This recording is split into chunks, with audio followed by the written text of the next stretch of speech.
All right, so our next stitch is going to be the back stitch, which is really similar to the running stitch. And we're going to start in exactly the same way. First, you're going to take your needle and you're going to start right here on the end and come all the way up. Now remember, just another little hint, see where the eye of the needle is right there in that thread? When you pull it through, make sure you're holding right there so that your thread doesn't come unthreaded. So pull it all the way up, and then we're going to make the same little stitch that we did with the running stitch. And then we're going to come over a space just like we did with the running stitch, just like that. But now, instead of going this direction like we would do with the running stitch, we're going to go back to the previous stitch. That's why it's called the back stitch. So we go back, and see, it makes kind of a solid line instead of the dotted line that we had in the running stitch. So then we're again going to come out and then go back in like that. And again, you want to try to make sure that your stitches are pretty close to being all about the same length.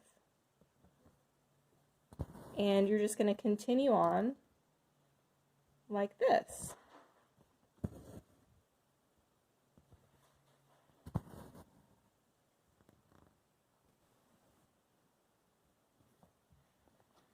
Okay, one more thing that I want to point out is, see how the end of my little thread is kind of getting close right here?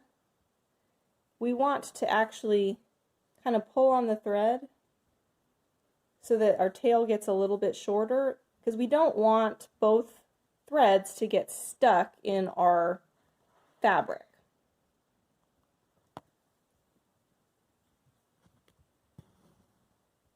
And then we're going to finish up this last stitch right here.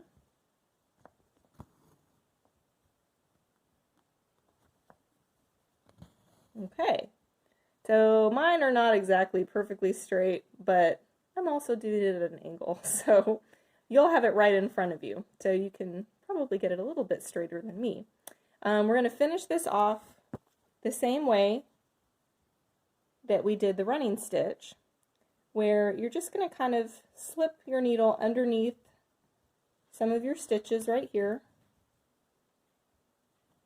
and then we're going to just clip right there, and then we're done.